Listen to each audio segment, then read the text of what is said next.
Hello, YouTube. However that worked. And of course, that wouldn't have worked for me again.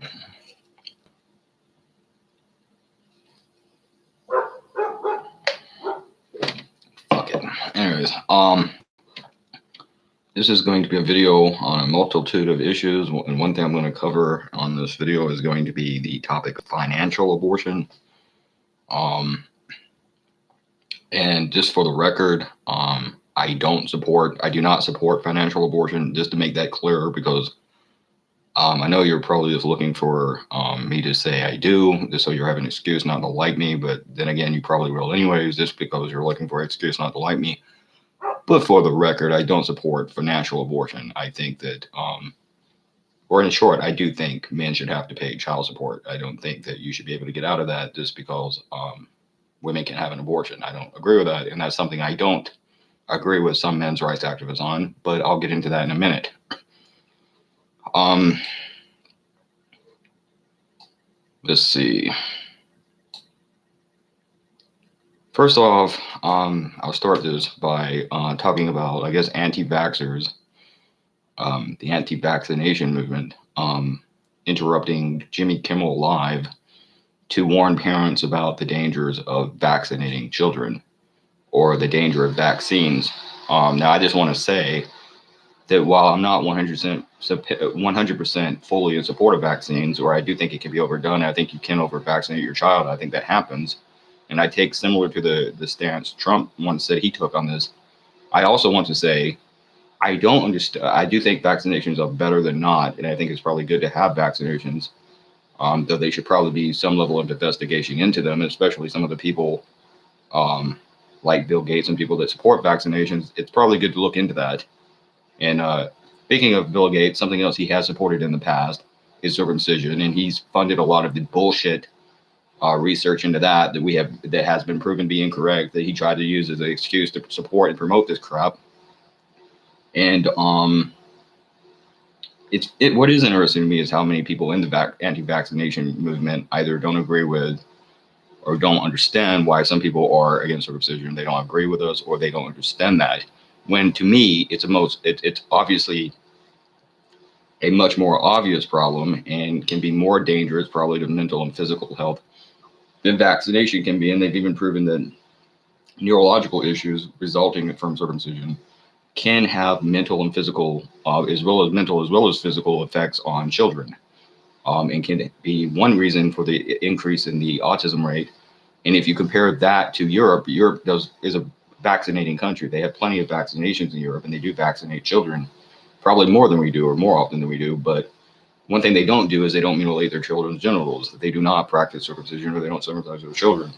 And what you'll notice is the male children, especially in America, has a increase or an uptick in autism rates and other mental disorders in America compared to Europe, or from what's happening in Europe. So one comes to the conclusion then, or what one would come to the conclusion is maybe that has something to do with that.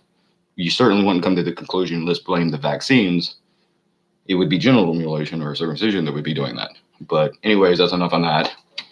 The point is, I'm not supporting or defending vaccinations or vaccines. I think that there is some investigating that needs to be done into that. But certainly, if you support that, but you don't understand why some people are against genital mutilation, if some of these people don't understand, then you're just culturally biased, and you're just a one-track mind, and you're worried about one thing, and that's it. I'm sure as much as I talk about genital mutilation, some people probably think I am about that, but I'm not. Anyways,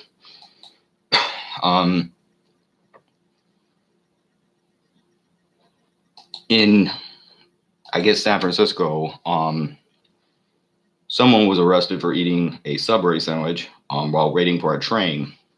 So I guess they got arrested for eating something from Subway while waiting for the Subway. Go figure. Anyways, but the cops, it's almost like they made this up. They probably did. But a cop actually arrested the man for doing nothing more than eating a sandwich. Now, here's what I will say on that. I agree that is ridiculous. But what, from my understanding, Alex Jones then tried to do with this is ridiculous, because he then tries to tie that in with the homeless problem and the fact that there are homeless people shooting up drugs on the street and shitting on the street corner. Now, obviously, I'm like any of you. I don't support, and I'm against the homeless defecating in public. I think we all are. But at the same time, that has nothing to do with this guy being arrested for eating a sub. So you're tying two completely different things together, and you're almost trying to promote a kind of envy or a jealousy of the homeless. It's as if to say, I'm jealous because I can't crap on a street corner with the homeless can. It's like, what the fuck? And what does that have to do with that guy being arrested? The point I'm making is one has nothing to do with the other. And the problem isn't too little laws, and he seems to be saying they have too little in the array of laws. But not only that, not only do they not have too little unneeded regulation and laws, something you would think Johns would support, but not only do they not have enough, not only do they have too much regulation and laws in San Francisco, especially in San Francisco, but that they have, but the homeless is not to blame. And by the way, you could see the same tactic used on Fox News from like a decade ago, actually, back when they were trying to outlaw circumcision in San Francisco. They were still trying to do that, and it was struck down by one corrupt judge who didn't like the bill and didn't agree with it. So all the thousands of signatures they got to put that on a ballot to have voted on amounted to nothing because one judge didn't like something. So that was bullshit. So we couldn't even get to vote on anything, but yet we're living in the democracy, right? Let's bring our democracy to Iraq and all over the world, while at the same fucking time, one judge can keep us from getting to vote on something. So go figure. But she was trying to blame that on setting on sidewalks or something. Maybe that's what got this guy. And she was trying to compare or trying to correlate banning genital mutilation, infant genital mutilation. She was trying to correlate that with setting on sidewalks and Happy Meals and something else. When in fact the four things are nothing alike. Those three things are virtually harmless and no one else's business, in my point of view. And that's a bunch of busybodies as to where the other thing affects negatively another person. And we're only just now starting to learn about the negative results and negative effects that can have on a child. And the child is not getting a choice, and you're taking that choice away from a child. And it's not just limited to infants, who at the very least can't remember, by the way, but it can be done to older children. And that is something that should be regulated, if not outright outlawed. And it isn't. If somebody wants to have their penis mutilated at an older age, or get that particular form of cosmetic surgery, then I don't give a fuck. Just like some females get labiaplasty. Hey, that's up to them if they want to do that. But don't force it on children.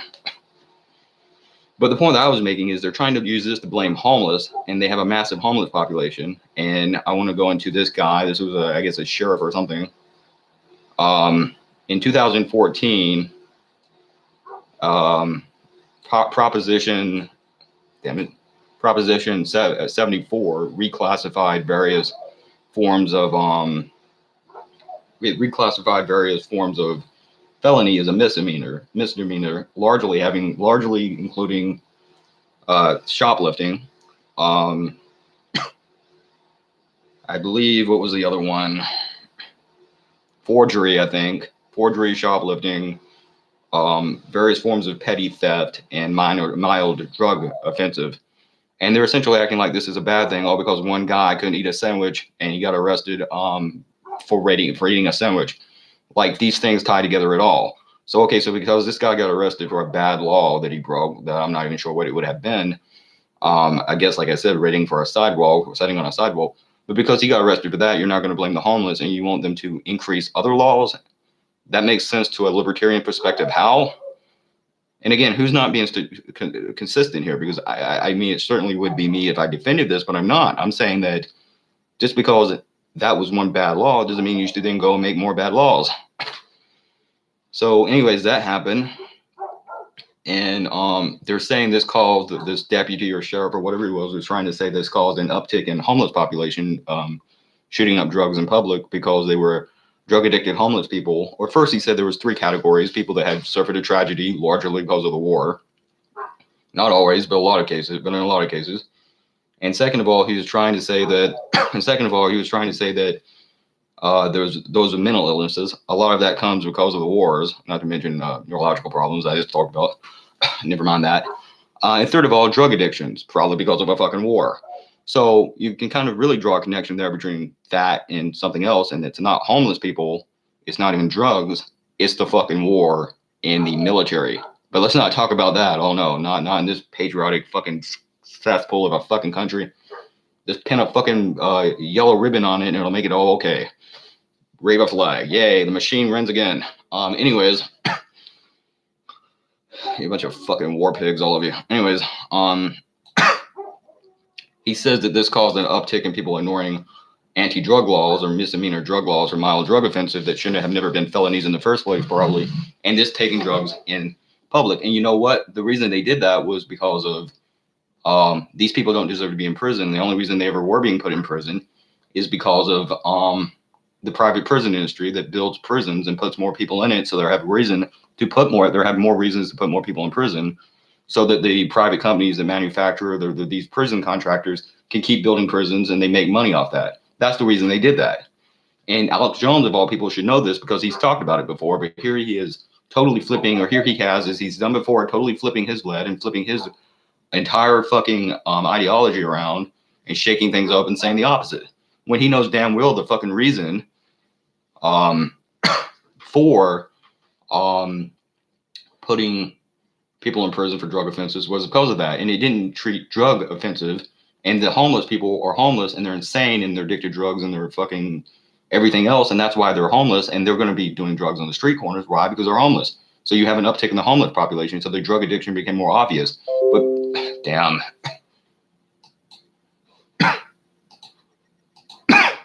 But the problem is they're homeless, so they're doing drugs on the street. So really, from my point of view, the problem here really isn't even the drug use, it's the homelessness.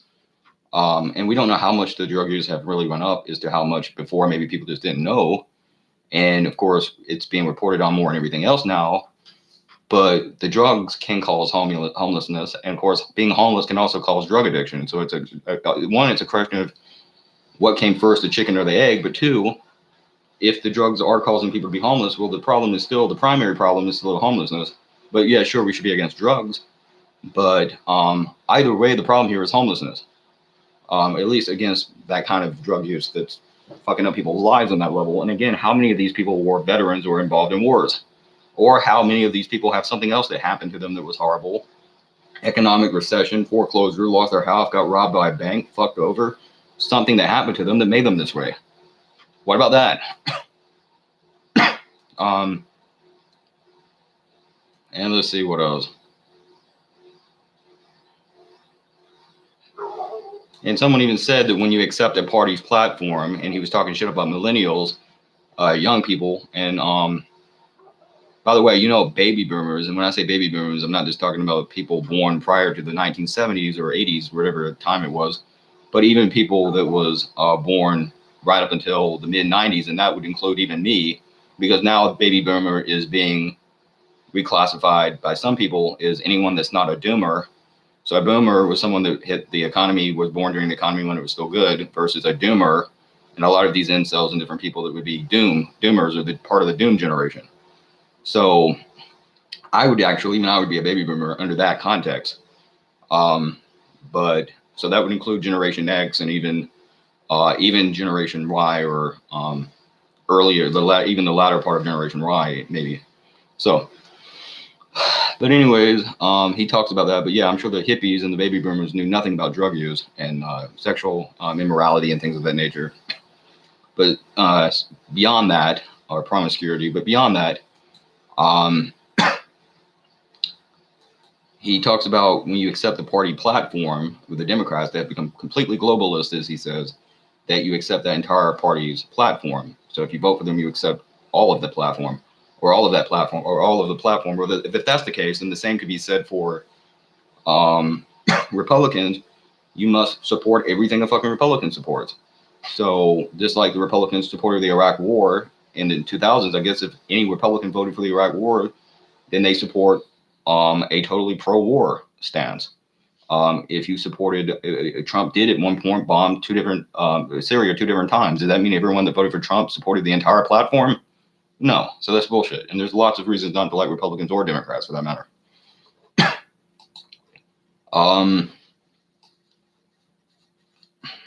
Let's see. Something I wanted to talk about is abortion, financial abortion. I would talk about it. First of all, the woman in this video that I didn't watch was saying that we should keep males out of the abortion issue. Well, I would like to keep females out of the circumcision issue then. Actually, not one, because a lot of people who are against it are female. So a lot of females are against general mutilation. And in fact, a lot of them can in some cases be more against it, or there's probably more women against it than men even. So maybe I don't agree with that, but because because they're not men, they're less culturally biased in some cases. But there are women that also support it. The point is, if you're going to make the argument that, well, you should keep the other gender out of a gender issue that affects one gender, like abortion, you could say that. But at the same time, what are they talking about? And I mean, the only way any of this would matter or make sense would be financial abortion. And I don't support financial abortion or a parent's father's financially aborting a child. I don't support that, because you can make the argument, and there's good arguments to make, like, yeah, okay, well, you don't get to choose whether or not the child is born or not, or if the woman has an abortion. But so why should you have to pay for something that was completely, at a certain point, became completely the woman's um, chores? And you can make that argument if you wanted, or make that point of view. You could say that if you wanted, but at the same time, I wouldn't, because at the end of the day, and this also goes back to this ideal that children are property, just like with genital mutilation, you have this. Well, the problem is that children aren't just property, and at the end of the day, the child can come to you and say, "Fuck, I mean, you decided to have sex, you had a kid, and you should have to take care of your kid." So that means men should have to pay child support, regardless of whether or not the woman can have an abortion. Because look, yeah, the woman can have an abortion, but once the child's born, it's born, and the man should have to pay child support regardless. Because you still have a kid there, and maybe you would hope that the government would pay for it or step in. But if that's the case, but don't these same Republicans, don't they also, or aren't they some of the same ones that are against the government helping people? So what does the kid do? The kid now gets fucked over just because the woman got a right to have an abortion? That's crazy. And also, at the end of the day, what are you going to do? You're going to make a woman have an abortion if you don't do that? No, of course not. And you can't keep her from having one, at least not under current laws. And I don't think you should be able to. So the man shouldn't have a choice. And at the same time, it is tough going to a guy who's having to pay child support, but had no choice in whether or not the child was born, and tell him he has to pay for his wife or his ex-wife, who's probably living with someone else now with their kid. And it's hard to tell them that. And you've even had cases where some men found out later on they were taking care of someone else's child in some cases. It wasn't even their kid. And you have paternity tests and everything else that's shown that. But at the same time, I would say to a father, you should have to pay child support, because at the end of the day, it's not the kid's fault. It's your fault, or it's both your faults. And the kid isn't responsible for either one of your mistakes. So, but I would say that the woman should take the man's advice, and I would personally want the chick probably to have an abortion, but it should be her decision at the end of the day. Let's see. What's next to talk about? In rural Americans, if you're in, say, New York City, if you're in the kind of the upper part of the economic food chain in places like New York City, they're saying, and I didn't even know that New York and San Francisco necessarily were more financially lucrative places to live, but they're saying they are. But if you're financially better off in whatever way, then you think there's an economic explosion or boom. But in actuality, for a lot of people living in rural America,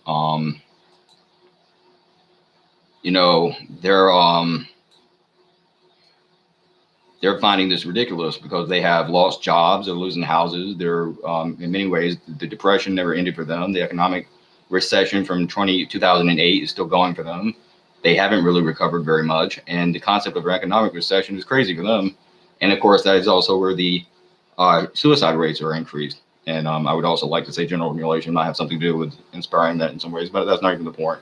The point is people are killing themselves, and 1 minute. But people are killing themselves in different parts of the country, out west and down south, and in certain parts of the north and so forth. And just poor people in general all over the country are killing themselves. And they're poor, and they're working shitty jobs, and they're getting underpaid, and they're not being paid enough. And a lot of people are going into the military, and you have a lot of younger people trying to struggle to pay off debt for college and colleges, and minorities as well as white people and men and women and all kinds of different people. And of course, that probably adds fire to the fuel to the fire for the homeless problem, or the homeless crisis, and other things that are going on in America and the country right now. And to act like there's an economic explosion is crazy. But anyways, I'm going to end it there. The point is, I don't know what the point is, but that's my opinion on those issues, and that's all. Don't mutilate your kid's cock in P666. Don't circumcise them in P666.